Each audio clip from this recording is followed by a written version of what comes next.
Some hard news to start with here, though. 3 people are dead so far from some of these storms. That's according to the Lamar police chief, who tells us that 3 have died in those storms in northern Jasper and Barton County areas there, as that hit between, near Missouri 126 and Highway T shortly after 9.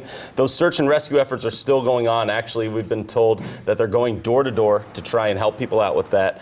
More dangerous, severe weather, though, and of course, all that's been going on. They've been going through with drones to use thermal imaging to try and find people that have been potentially been trapped in those areas. And this tornado that came through Golden City was one of those big, dangerous ones that had some of that very strong wording that came out of near the Joplin area, and that one tracked for a long time.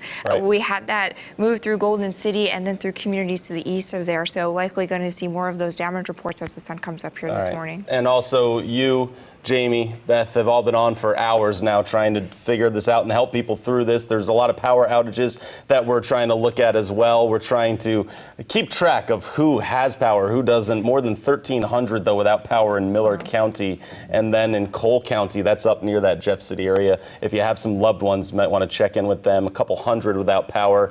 And that's where we've also just been tracking that tornado, too. Where's that? In Miller County. That warning, Beth, has expired, but that's where we had some of those strong winds from the tornadoes. Those counties in red, more than 1,000 people without power right there. We're just letting you know, you see Springfield and Greene County a little bit in the clear there. Cole County, though, a few thousand. Miller County, 1,300 plus right there.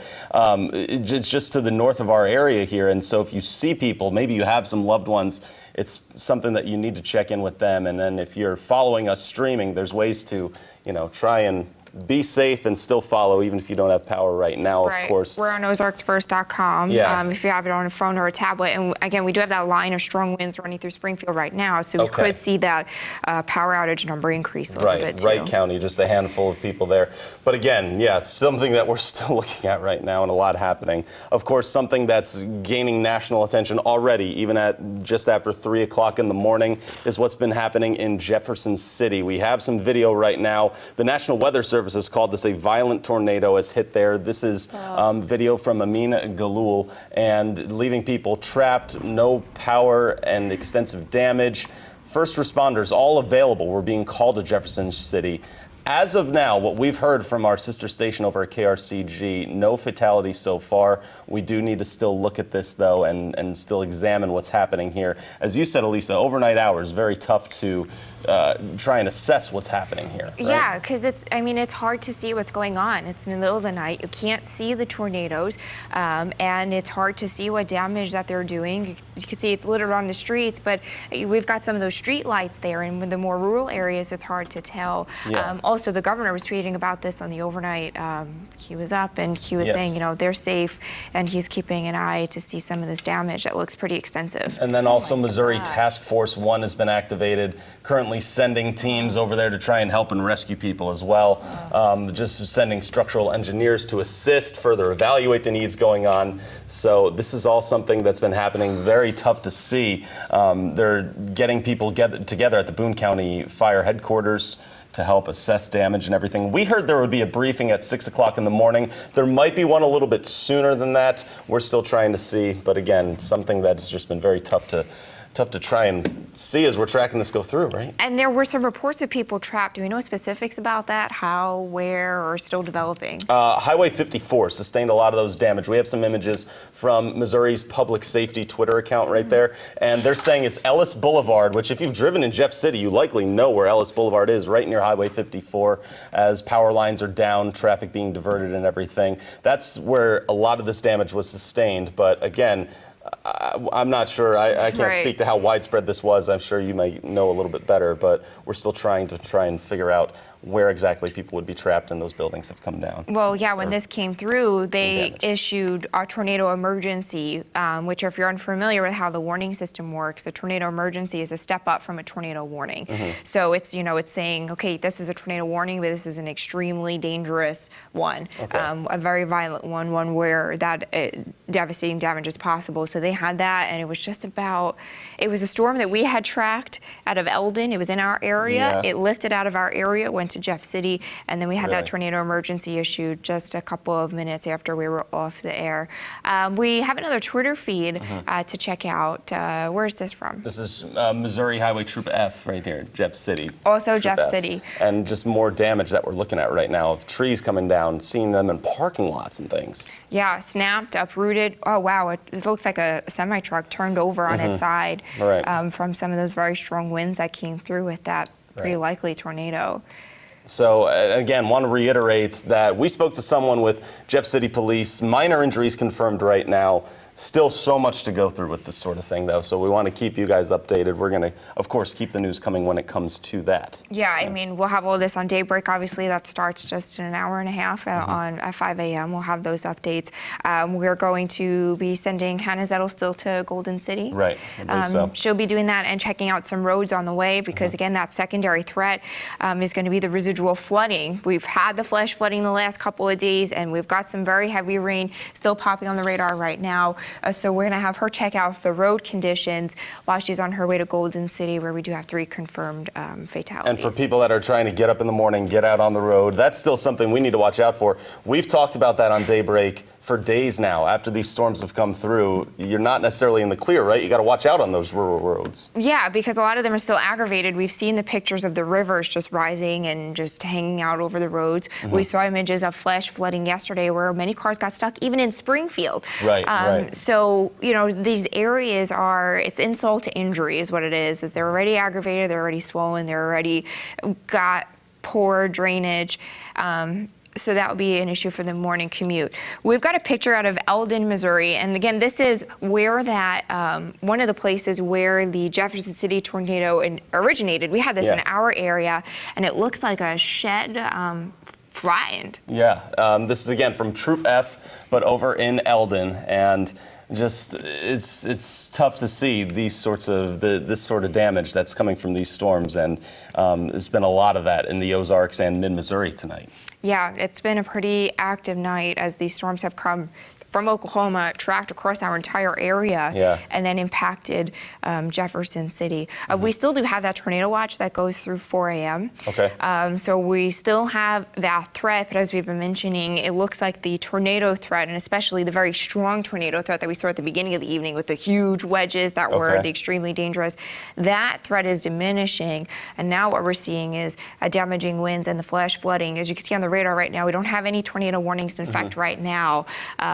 Just that severe thunderstorm warning in effect for the Springfield metro for those 60-mile-per-hour winds and quarter-size hail. All the green boxes that you see are the flash flood warnings as well. We were mentioning the morning commute being a problem. Yes. They just extended that tornado watch until 6 a.m. Okay. In area and time, they added Texas and Wright County to that tornado watch. Is the graphic updated yet? Because I know it takes a second. Definitely not. Okay. Our system takes a second to get those updates. It's just as slow as us in thinking sometimes. So you said until 6 a.m. Can we get those areas again, Beth? Sure, yeah. They have canceled it. Good news for Barton, Cedar, St. Clair, and Vernon County. So areas to the north and west where they're overworked from the thunderstorms already and the storms are shifting to the south and east. Yep, Okay. continues for the counties that I did not name until 6 a.m. does include Greene County and have extended it into Texas and Wright County also until 6 a.m. as well. So it looks like that corner that doesn't have it right now should populate it with it soon. Yes, yep, and they'll keep everything else until 6 a.m. So once our graphics update, of course, we will put that on social for all of you to look at as well. Right, okay. And then, okay, that tornado threat going through 6 a.m. on top of the wind and hail threat, some of the storm reports that we're seeing. And again, Golden City, where we saw some of those tornado reports, those were from areas just to the west of Springfield. And then the one up to the north and east corner is the one that lifted from Eldon and over towards Jefferson City. Lots of a whole variety of severe weather. We've seen everything. We've seen reports of the hail and the damaging winds as well. All right, and something that we still just need to keep an eye on, and we suggest and recommend you keep it here just to keep appraised of everything going on right now. Jamie, no tornado warnings in effect right now, right? Yeah, there are no tornado warnings in effect for our local area, and I'll go ahead and I'll examine something else here and see if we've got any nearby. Let's see if I can find a good image here to show that. As we switch back to our radar views, you can see all the different tornado reports that have occurred, and what's been interesting is how they're strung out along what was a boundary that was draped across the area. The front that came through yesterday came right back to the north today and then served as a focus for these severe storms that produced tornadoes, and that was from northeast Oklahoma right up I-44 into western areas of Illinois. And looking at this view now, we're looking at the Springfield radar site, which it doesn't extend up toward Illinois where there are thunderstorms, or back into Oklahoma City where there still could be a little bit of action. But I wanted to have this wider view so you could see where we have our warnings, and there are no tornado warnings. You don't see any red polygons on the map there.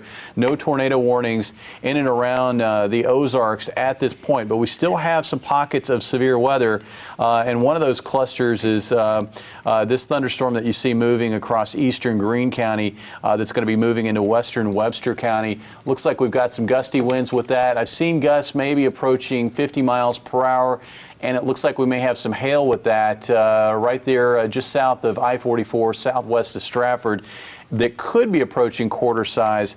Outside of that, this is a big heavy rainmaker and plenty of lightning to go along with it.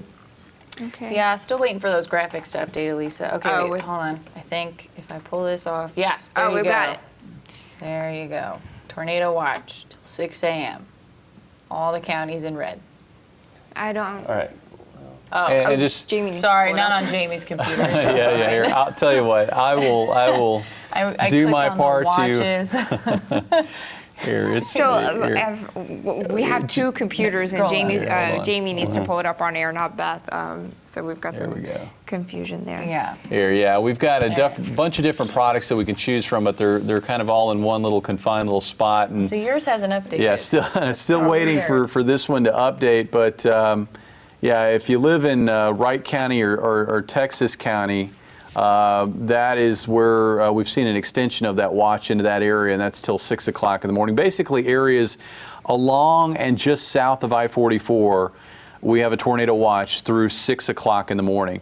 And the reason why is because we've still got this boundary. These storms that keep training over the same locations, they keep pushing that boundary a little bit further south. So now we're seeing that boundary shift a little further south of I-44. Well, as these additional storms to the southwest move up that boundary, that's going to be a favorable spot for potential tornado production. It's certainly going to be a favorable spot for these storms to try to organize further and maybe even produce a tornado. The threat, though, is much lower now than it was earlier on this evening, but it's not zero. And then because, again, of the environment that we're looking at this evening, we've still got south of that boundary, we're still looking at temperatures in the low 70s with dew points around 70 degrees.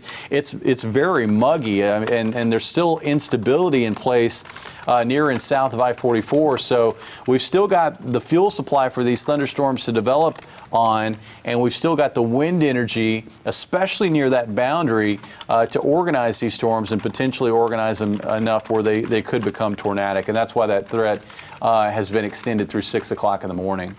Okay.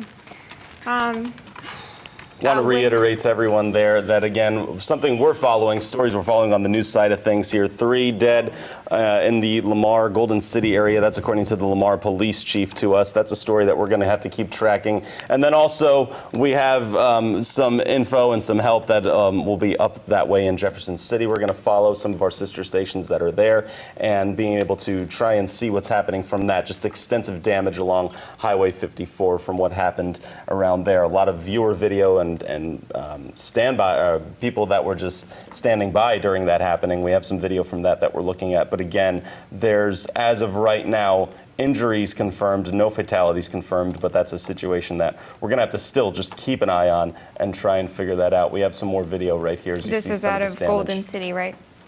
I think so, that, yes. Lamar. Rather. So this one's out of Lamar right here, and just stuff that we've been seeing since there's unfortunately so much of this that's been happening over the last, not just the last few hours from tonight, this week has been tough, right? Yeah, it's honestly hard for the National Weather Service to keep up with the survey reports, because it's the second they get out to survey damage, they got to run back to the office because they have to issue more warnings for more damage possible. You've pointed this out. We usually wait on you guys. We wait on Jamie and you and Beth to tell us the confirmed tornadoes that have been happening, but it's just been tough to even get those numbers in, right? 3 were confirmed from yesterday, Okay. and again now it's But they're getting still mixed not. with from today. But they haven't gotten through that work, right? Right. I don't know how much they were able to get through before this line that came through this evening came through. Okay. So yeah, a couple of busy days ahead. Not only, you know, even as the severe threat dies down, it's just surveying this damage, figuring out how strong these tornadoes were, where were they. Right. That's going to take a couple of days from the Weather Service offices, not only in Springfield, but also in St. Louis and in Tulsa, some of our neighboring Weather Service offices that are also impacted by some of these same tornadoes. Again, this is now Jeff City video that we've been looking at for the last few seconds here, just trying to sort through the damage and everything that's been going on there.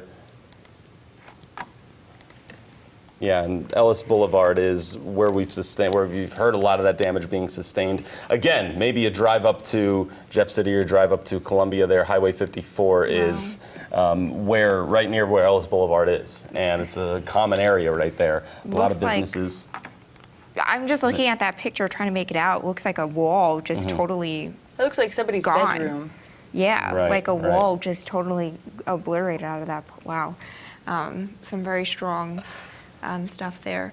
If we don't have any more warnings, Jamie, would you like to, and do we have your blessings to send it back to programming for now? Is that all right? Are we good, or I don't know. Just, you know, leave folks with the idea that, you know, again, we need to continue to stay weather aware, especially near and south of I-44. Tornado watch remains in effect through 6 o'clock in the morning. Right. No tornado warnings in the area right now, and we're going to continue to watch it here at KOLR10 and pass along that information. You guys are going to be on at 5. Right, we'll be on soon, and so, yeah, they're not going anywhere either. Still trying to watch out and keep you guys at home safe and all right. Yeah, so we'll send you back to programming now. Of course, if there's another warning, we'll cut back in, and then if there's not between now and daybreak, we'll see you at 5 a.m. This has been a special weather report from the Weather Lab.